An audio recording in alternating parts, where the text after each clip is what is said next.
Hey everyone, welcome to Redmen TV. We are here for the uncensored match build-up. We're never speaking about Leeds again. We are on to Fulham, which I'm sure will be as riveting and exciting from the Reds. They're going to blast Fulham away at Craven Cottage and all will be right in the world again. Right? Yeah. Be nice. They're playing white as well. So. I feel like that Star Wars meme, though, right? Right? Anyway, please. Yeah, I'm Steve Hoare. I am joined by Dan Clubb and by Chris Coughlin for this one. Yeah, we're going to look ahead to Sunday's game. 3 p.m. at Craven Cottage, the Reds versus Fulham. Let's talk about Fulham first, Dan. I'll start with you. I mean, as Fulham a season as Fulham are, they are right in the middle of the table. They've had ups, they've had downs. The manager's had some kickoffs. They've had a bit of bad luck. They've had injuries. Harry Wilson scored a few bangers. Fulham are just playing the Fulham hits. And one of the often Fulham hits is they actually play quite well against Liverpool. Yeah. Throughout recent years, especially under Marco Silva, they've given Liverpool challenges and continue to do so. And it just feels like more of the same from them, really. They're kind of as they are. Yeah, they've made life difficult for us, definitely, to speak about that momentarily. Yeah, there's no two ways about it. We've often prevailed, I think it's fair to say, but it has been more strenuous than maybe potentially it could have been in certain circumstances. But yeah, in terms of this season, it's interesting, actually, a recent upturn in form and results, because I don't think it was too long ago, obviously, the intensity of the fixtures kind of lends itself to the short time period I'm talking about, whereby people were maybe questioning Fulham and their direction of travel, and maybe they were looking over their shoulder at a potential relegation fight come the end of the season. But the recent revival has stopped that conversation really, and now they're in that congested mush of teams that who knows which way their season might go really, but they are in a very Fulham-like position, mainly inspired by Harry Wilson. I know you mentioned scoring bangers there, but my word, his form recently has been, short of Morgan Rogers, in around the best in the Premier League, and the quality of goals as well, not just the volume and the numbers, but yeah, his left foot is a real weapon. So yeah, we've got to be careful to not give him much room. They're so inconsistent, Chris, and that's the thing. You can just read through the results and it's win, loss, draw, win, draw. Recently though, they're on a relatively good unbeaten run. So since they got beat against Palace on December 7th, they've beaten Burnley, beaten Forest, beat West Ham, drew with Crystal Palace, which was obviously last night as we were playing as well, so only really caught the highlights of that one. They've kind of steadied it a bit, because Dan's right. We were talking after that, around that Palace game, they'd just obviously narrowly been beaten by Manchester City after almost aging a miraculous comeback. Yeah. And they were down the bottom. They were only a few points off relegation. They have turned things around relatively quickly, but they're a team who play close games, and that's what we are at the moment in time. They don't get battered. They don't batter anybody. They're just very even keel. And if you say to me Sunday's going to be decided by the odd goal, I think most people would probably agree with that. Yeah, I mean, Dan's alluded to it. Fulham were in a spot of bother, but it's almost like that feeling when you're on a PlayStation, you play it nice and calmly, you go one down, you lean forward and start focusing. Yeah. And that's literally what Fulham have done in this last month. They've made sure all of that talk is just gone. I saw Silva's press conference prior to when they played Crystal Palace last night, and the questions were about, can they challenge for Europe? And he said, well, 3 weeks ago you were asking me, are we going to get dragged into a relegation battle? So yeah, there is quality in the Fulham side. I know Wilson apart, Jimenez has scored a few recently, kind of rejuvenating his form. Should have scored last night as well, header off the post. They probably could and maybe should have won it against Palace yesterday. Anderson missed a really good chance in stoppage time. So even without the likes of Iwobi and Bassi, they've been able to fill those holes recently. I know there was a lot of hype around Kevin when he made his substitute cameo against Leeds, and everyone thought, what the hell is this kid going to do? And then he hasn't actually scored or assisted, I think, yet definitely hasn't scored for Fulham. So he's a player that maybe is a bit mercurial, but they do have one of the two of those players, of course. And as you say, it's the unpredictability. It really is from Fulham in terms of what Fulham side are going to turn up. Last year, I mean, Fulham performed as well as any opposition side did at Anfield. I know Liverpool went down to 10 men very early on, but Fulham were already taking the lead by that point. And that, in a way, it was one of the best opposition performances I've seen at Anfield, but it was also maybe one of the best kind of dogged determination displays I've seen from Liverpool last season, just in terms of how much they had to battle to get that point.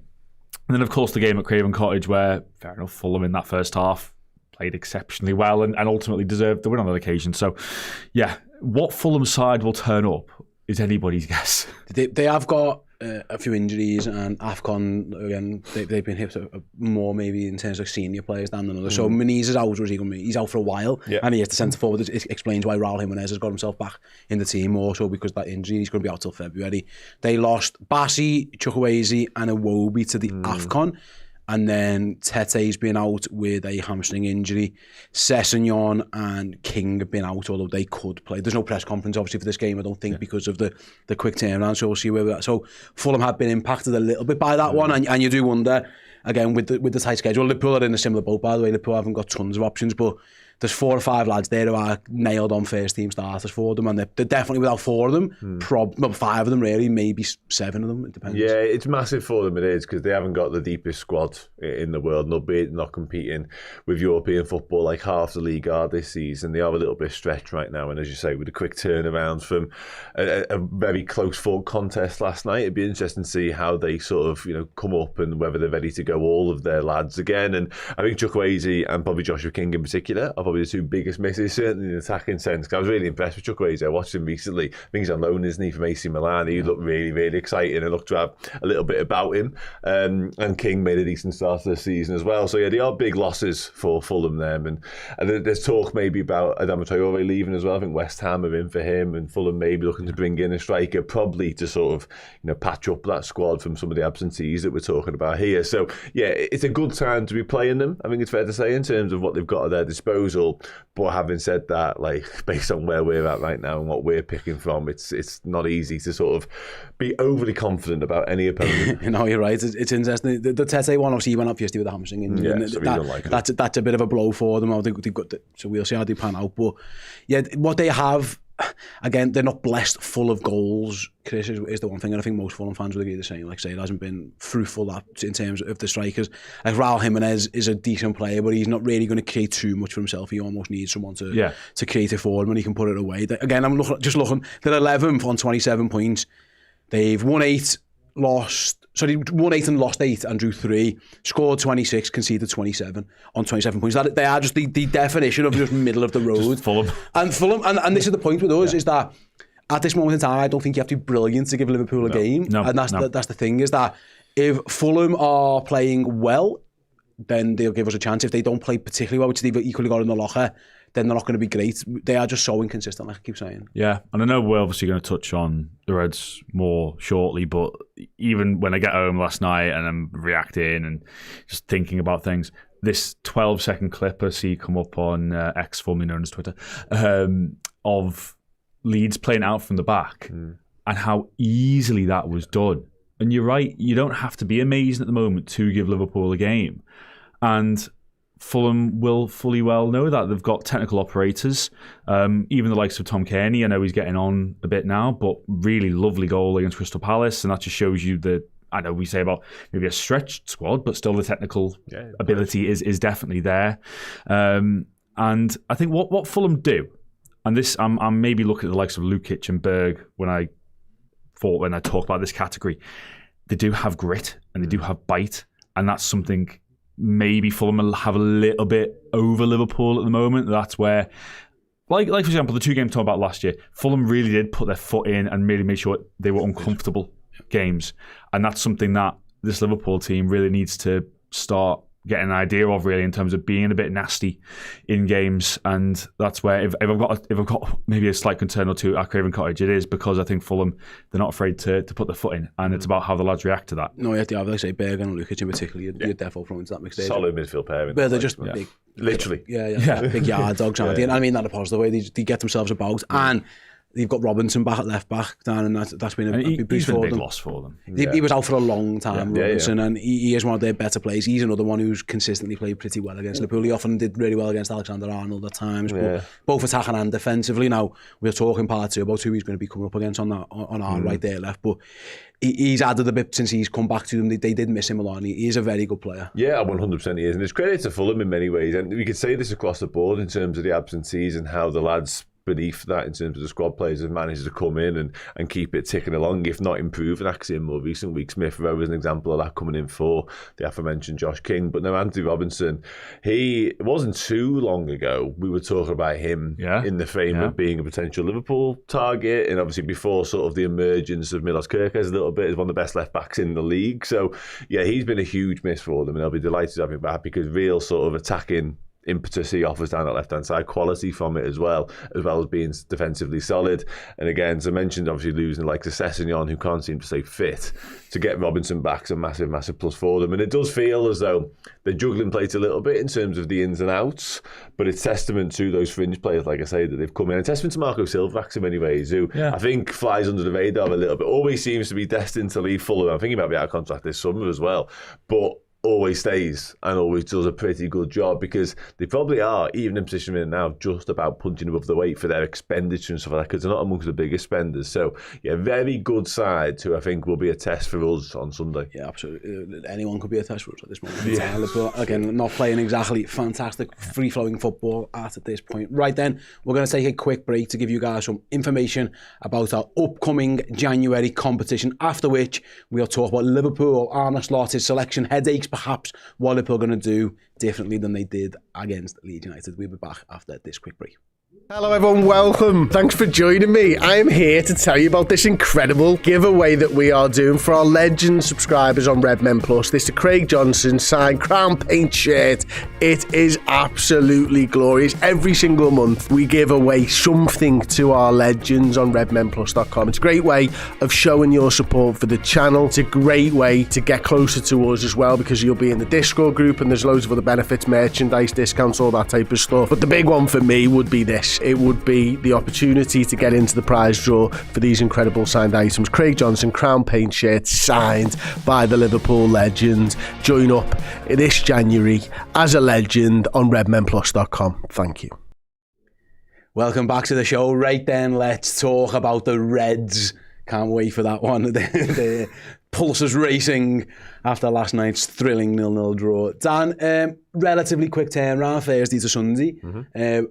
A squad that has been limited in terms of rotation before that, given injuries, suspensions, Mohamed Salah having a cob on and then being an AFCON. So the manager has got decisions to make.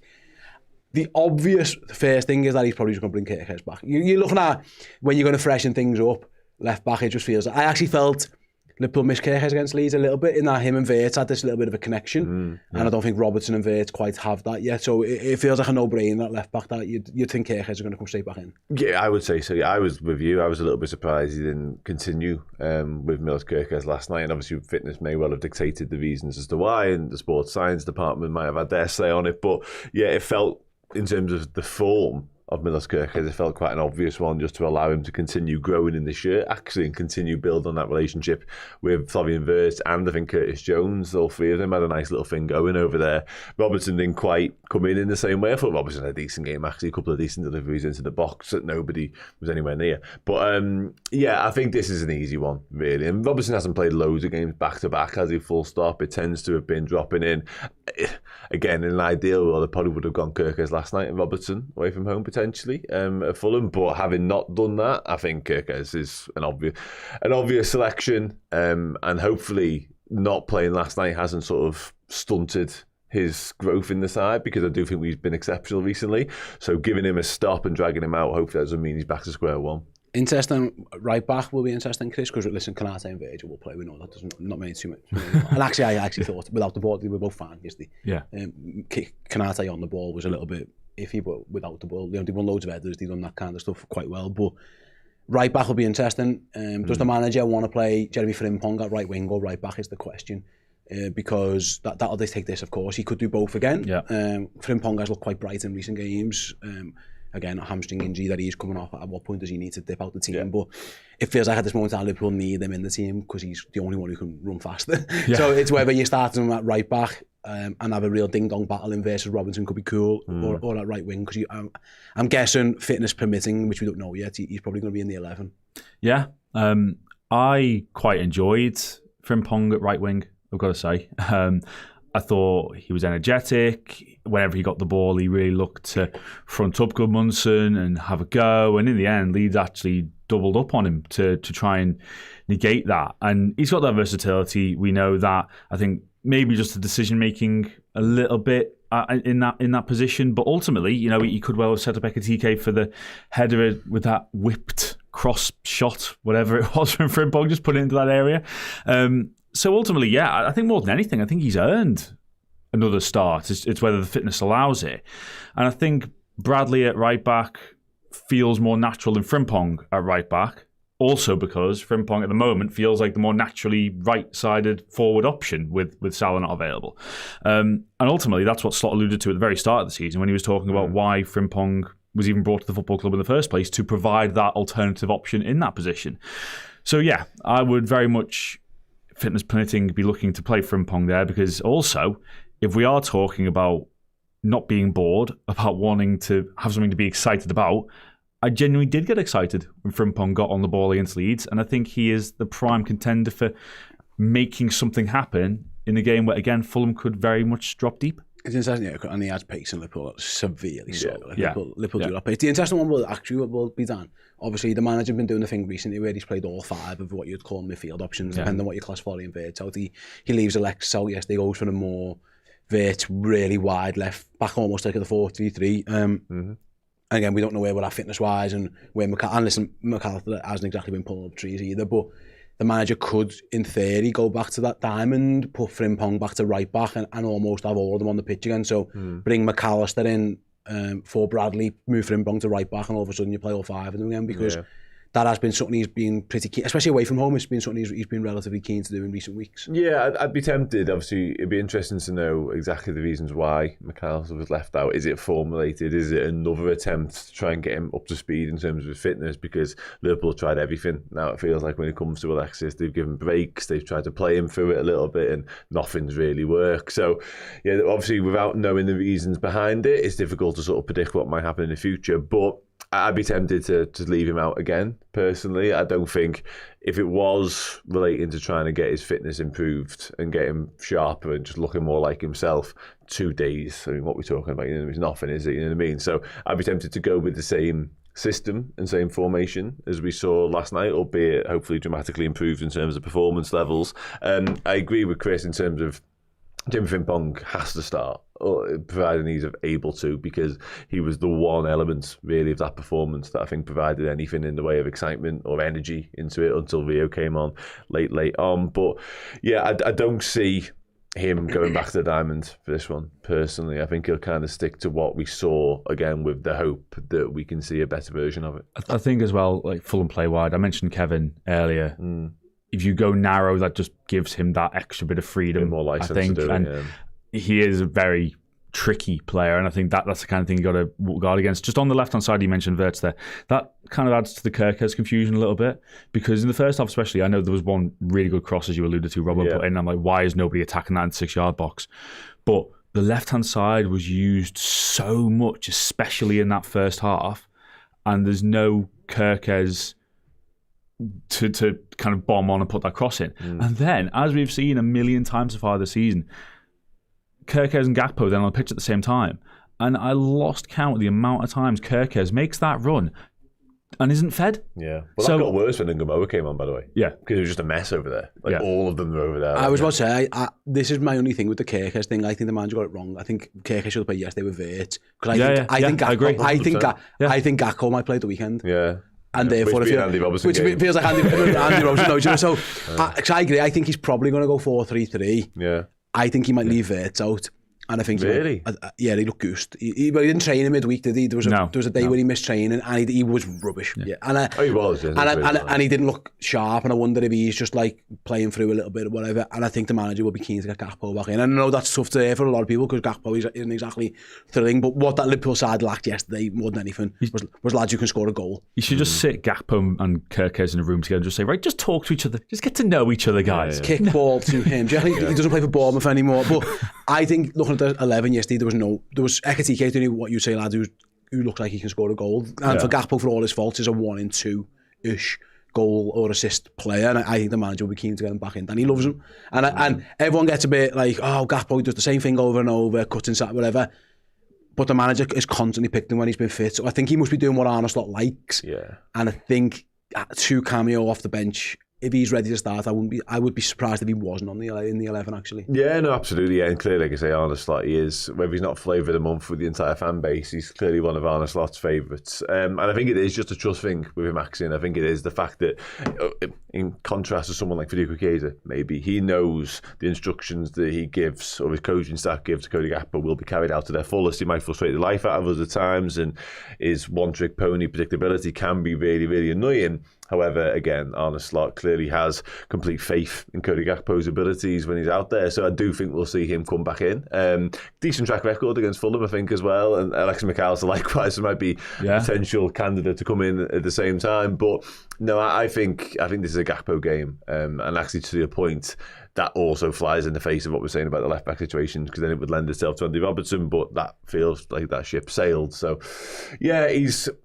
Because of the stresses on the squad right now, he's having to mend and make do all over the place, and he might be sort of selling himself short in certain departments and maybe making an odd mistake, because he's second-guessing almost everything, isn't he, to give him a little bit of leeway. Like, even his substitutions, he's having to sort of like throw caution to the wind a little bit, and then he's leaving himself short in certain departments as well. You mentioned Florian Wirtz potentially playing through something there as well. So everything he's needing to do in order to try and get results further down the line is having a knock-on impact in what we do next. So difficult time for the manager. If he wants to go back to his diamond as well, Chris, it is worth mentioning. Like he could leave one of the midfielders out. It would be Jones or Maka, really, and play Wirtz, I'm saying, and then put Gakpo as a forward. Like that is another option. Who can? Because whoever's been playing in that nominal second striker role, sometimes it was Wirtz, sometimes it was like a TK, even Mo Salah did it a little bit. Someone's always drifted out left anyway. So if you say to Gakpo, you're doing that role, make Wirtz a proper number 10, kind of doing what McAllister did against Wolves and maybe against Brighton a little bit, and then say to Gakpo, you can go and drift out wide to the left if you want anyway. That could be a way where he can get them all in. Because I'm with Dan, I don't think Alexis at this moment in time needs to start every single game because he hasn't been in great form. So that's a way where if he wants to go back to this diamond, which he was building, play Szoboszlai on the right of it, and he can provide the width a little bit there for Frimpong's pace. That is a way where you can kind of see him fudging all this into one team, I suppose. Because the thing is with Wirtz on the left as well, he's not got that blistering pace. And there were 1 or 2 points yesterday when he received the ball pretty much on the touchline. Nice little feet to get away from 1 or 2. But then I'm sat there thinking, you're still so far away from goal, and you haven't got that pace to then burst away from someone, so then you've got to find that pass. So Wirtz is better in that inside left number 10 kind of area. So you are therefore looking for a wider left option. The diamond, I think, if he is intent on playing more than the 3 midfielders, that does make the most sense. I think we're coming up with ideas here, or we're trying to come up with ideas to just inject excitement. I know we've mentioned that already. It's a really funny one because I look at the current unbeaten run. That's just a really boring unbeaten run. It's strange to ever call an unbeaten run bad or not exciting, but really you look at the results, and again, it's probably a 7-game run where you wouldn't expect Liverpool to have lost to any of the teams that they've faced in the last 7, but even though results have been there to an extent prior in terms of better than what they were prior, you're not on the edge of your seat. You're not going, oh, this is amazing. This is free-flowing football. So we're now entering a period where they do get a bit tougher. You're talking Fulham away, Arsenal away, games coming up. Obviously, the Champions League then comes back into the mix, and it's so important to avoid a playoff for that as well. So you think you got to improve performances for that to even think about avoiding those extra games, which Slot is obviously very intent on doing. So, it's just strange overall because all these options that we're talking about, they've been trialled in some way, but nothing's really clicking in terms of doing anything different at the moment. I think, Chris, what happened was we were getting battered. Yeah, and we haven't losing. So he's taken a step back, but then in doing so, made them less like a basketball game, but then ultimately taken away what this side is good at in several ways. I think the point is, because you're right, we've stopped the bleeding in many senses in terms of we've stopped getting battered. We've stopped conceding goals and major chances as well. However, by this point in the now unbeaten run, however you want to frame it, and I tend to agree, I think the manner of this unbeaten run has been wholly underwhelming.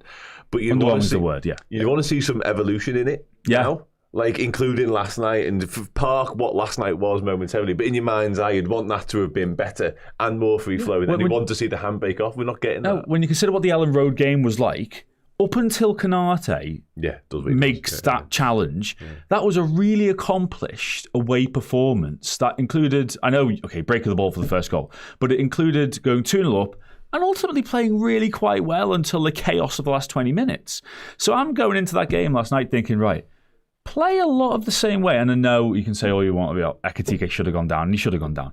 But that would have been a breakthrough moment. But what I'm saying is, there was elements of the Ellen Road game that I would have wanted to have seen last night in terms of that attacking football. Because I looked at that Leeds team as well and I thought, they're prioritising United here, if I'm honest. Mm-hmm. So take advantage of that. And ultimately, it was a rotated Leeds team. And I saw a Leeds team on Twitter saying how happy they were and how comfortable they were. Oh, they were very comfortable. If you want to add creativity and a spark maybe and a bit of excitement, and at some point the manager could pick Rio Ngamoa, and I understand he's a 17-year-old kid, and actually his best performances, for lack of a better phrase, Liverpool have come off the bench. Like, starting games is different. It's much more different. You know, you're coming on with 10 minutes to go, bit of freedom, probably against more tired players, a bit more oomph in everything. But what we saw against Leeds from Rio was the ability to add pace to the game and get bums off seats and cause a little bit of something. I do wonder, because he's not going to start Rio Ngamoa at Arsenal. That's never going to happen. He could, if he wanted, to go to a 4-3-3 with pacey wide men, Frimpong on the right and Rio Ngamoa on the left, and have that is a way to inject a little bit of something. Now, do you think that would be a good option for him to use, and do you think it's something that he could and should maybe consider? I think he should definitely consider it. I think it's highly unlikely. I think Liverpool will have, Arne Slot will have the Barnsley FA Cup game. Yeah, he'll start. Circled and pinpointed as a Rio Ngamoa start. It's interesting because obviously I think we've all been crying out to see more of Rio because we've seen glimpses and flashes of what he's all about, and he's so exciting. He really is fearless, full of pace. Everything he does happens fast, basically, which is just a nightmare for defenders to deal with. So I'd love to see him get given the nod in a game like this, and more than 5 minutes. Yeah, I did. I mean, I'd love to see a hell of a bigger sample size than that. But Liverpool, again, to sort of push back on that, he's been so underused, in my opinion, this season. It feels very, very unlikely he'd be randomly given a start away at Fulham, because injuries don't dictate that needs to happen, especially with Gakpo being back and having minutes under his belt. And Liverpool recently dropped him back down to 21s to play a friendly, which suggests that they feel like he hasn't got enough football in his legs. Well, I was going to say on that, because Ngamoa, he hasn't even been playing like under 18 football this season. So do you think that's played a part in terms of the lack of Premier League minutes and that? Just the overall football in his legs, isn't it? Well, and again, I've been kind of saying that and I'm not trying to pretend I'm something that I'm not, but I've been saying that for a little while now when it comes to Rio, because ultimately he was just travelling everywhere with the first team. Well, that's great, and the experience and exposure and training with them, that's all well and good. Like, obviously that environment would be very beneficial for him, but ultimately go and play footy, like get some competitive footy somewhere.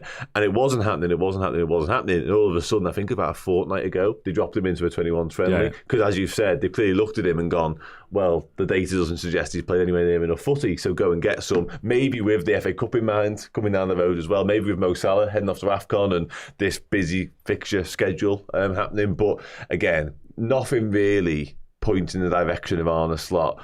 And I'll use the word randomly picking Rio Ngamoa for this one. No, he's going to make a change on the left. You would think it would be, well, it would almost certainly be Gakpo, which, I think that we all agree. So it'll be interesting. Let us know your thoughts are either in the comment section, or if you're listening to this as a podcast, you can get in touch with us on social media as well. Let us know your thoughts on the 11 you would pick. Shall we try and pick what we think will be the team? Let's do it.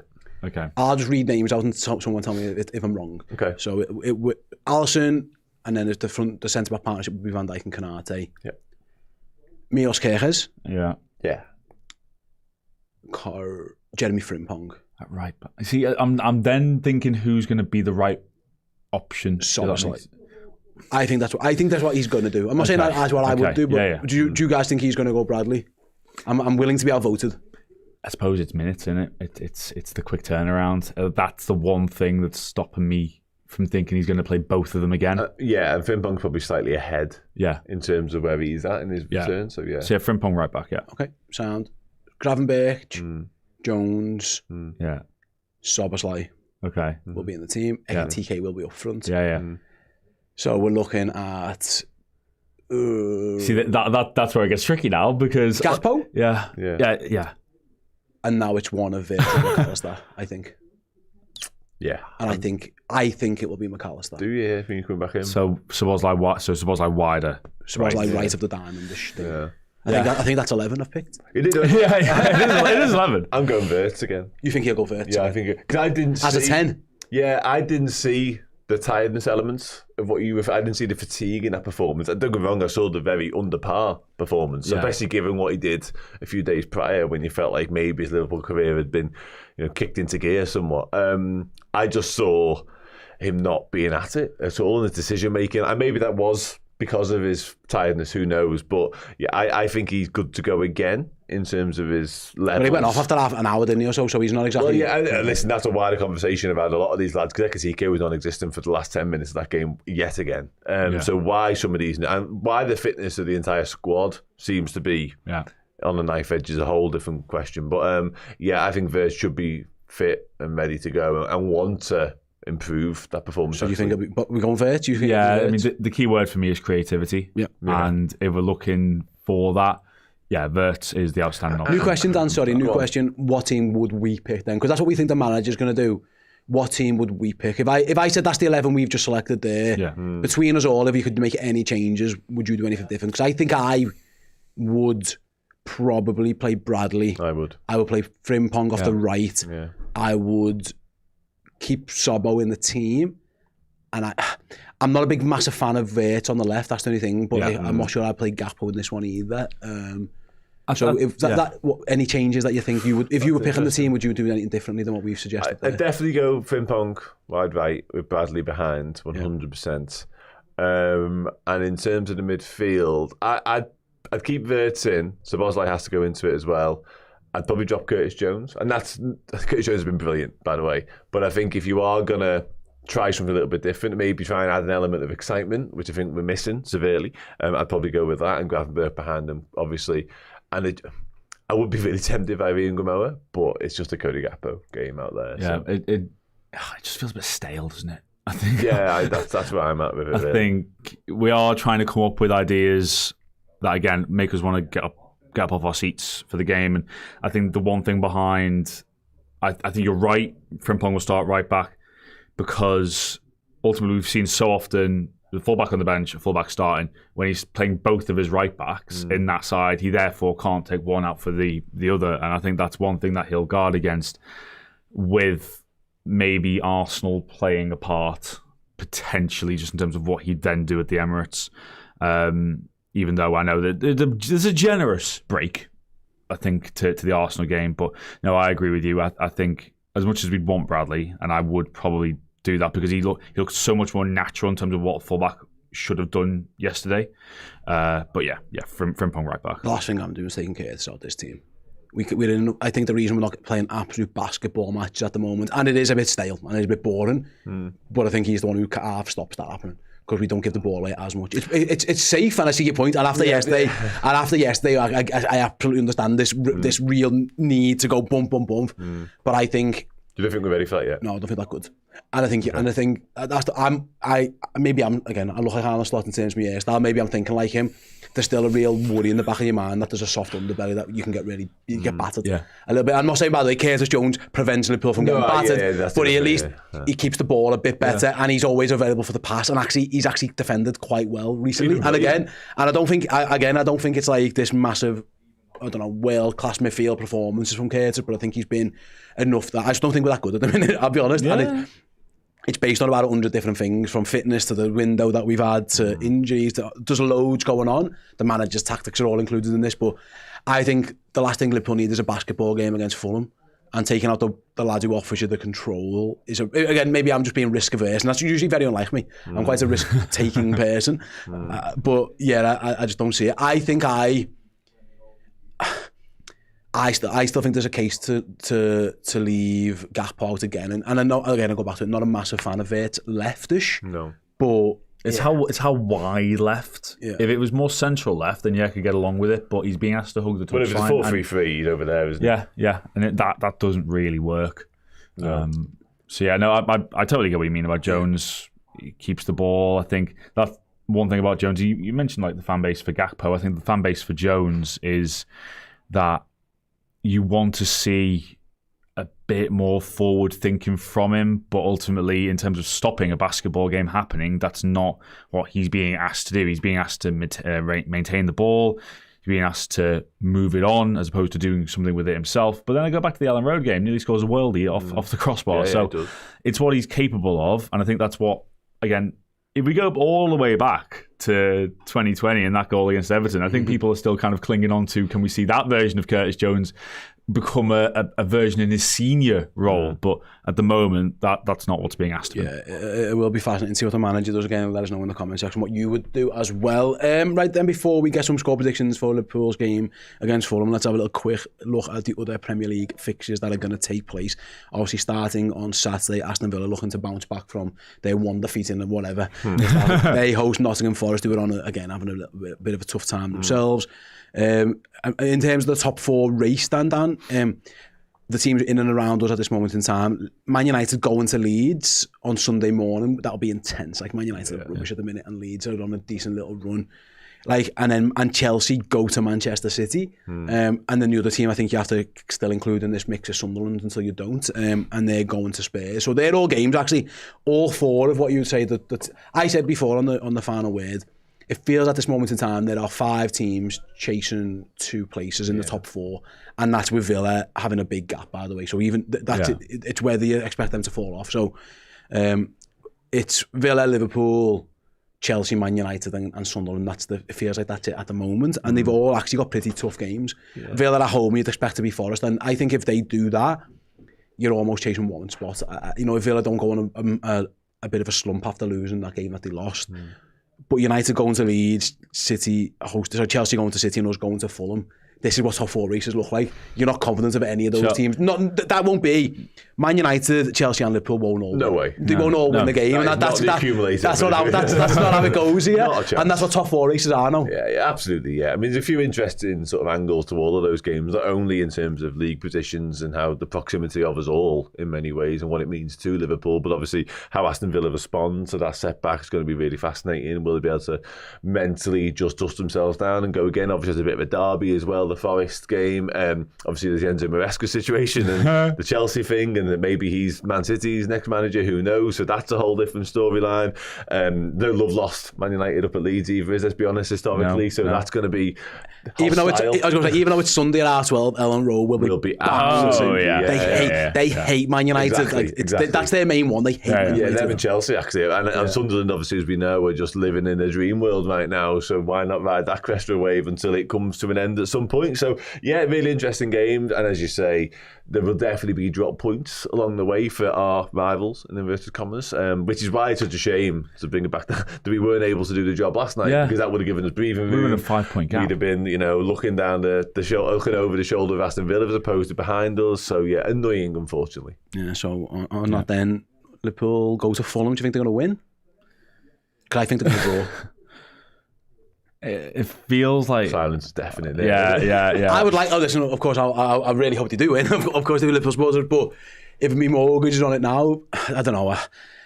I just don't know. It just feels like it's got 1-1 all over this game. I'm at such a loss with this Liverpool team right now. Anything could happen. Not in terms of what we are, our identity. Yeah. Like there is no, and it's kind of borne out in the conversation we've had for the past 20 minutes about trying to work out formation, trying to work out personnel. Yeah. Nothing seems to make sense really, and that kind of speaks to what I'm about to say, because I don't see us winning this game of football. I'll be honest, and I'm never going to ever predict anything but a Liverpool win. So I'm going to say like a 2-2 draw. Actually, I was going to say, because I can't normally sit here and not say for Liverpool to win a game of football. So don't get me on pre-Arsenal. But it's just tough, because even last night I think there was a throw in that Leeds had. I can't remember what point in the second half, but they got it, and I just sat there and I thought, this is it. Yeah, because I think Calvert-Lewin had come on by that point as well. So you say about the soft underbelly, there's still those moments where you think this is the point when it's going to fall apart a little bit. I'll go. Yeah, 2-2 is in my mind. 2-2 is in my mind. Fuck that. I'm going 2-1 to Liverpool. I can't have three predictions of us getting beat. Ekatike back in the goals. But yeah, I think I don't think we're going to battle them. Is what I'm saying. I don't think we're ready. I don't think they're not ready to battle us, and we're not ready to battle them. Fulham don't get battered. Really, either do they? Apart from that one point at City when they decided, but then they decided to turn up a gear. But no, it doesn't strike me as a game where it'll be a battering sense. No, but it'll be a tight one for sure. Oh, it'll absolutely be a tight game. No matter. They always are against Fulham and this Liverpool. Liverpool and this Fulham play tight games, so it'll be interesting to see. Like I say, Liverpool going back to those fixtures, now it's interesting because they'll know exactly how the Man United game will have got on. Chelsea play after us, don't they as well? So Caicedo's out for that as well. Yeah, so they don't know. Again, Chelsea are Chelsea. Like they're just. Who's in charge of them for this weekend? Do we know that? That's a really good question. Normally we get wind of like who like the interim. Technically, Liam Rosenior is a Chelsea employee. Yeah, so they might be flying Liam in as we speak. So I don't know. Is the honest answer? Sure, he's like the assistant there now. You might say, imagine Maresca's just on their bench. Because like that's where he's going anyway. He's just chilling on the City bench. Back next to the two Peps again. Yeah, I don't know. Is the honest answer? But yeah, Liverpool will have a rough idea of the lay of the land in terms of. But yeah, it's definitely a difficult game for sure. But I'm going to say they squeak a 2-1. Yeah. Why not just say that one? There's no point otherwise. Right then, guys. Thanks so much for coming in and joining us today. More so, Chris. You work here. Thanks for coming in. I'm literally in the building. Thanks for just coming down the stairs, Danny. I do appreciate it. Thanks for coming to work on this mad Friday. Thanks all you guys for watching or listening to this episode of the Uncensored Match Builder. We will have a watch along, of course, for Fulham versus Liverpool on Sunday. Kickoff is at 3 p.m. So we'll go live on the stream at 1:40 p.m. Me, Chris and Paul are in the studio for that one, so do come and check that one out. Hopefully Liverpool can get the job done. Thanks very much for watching or listening. Catch you all on Sunday afternoon.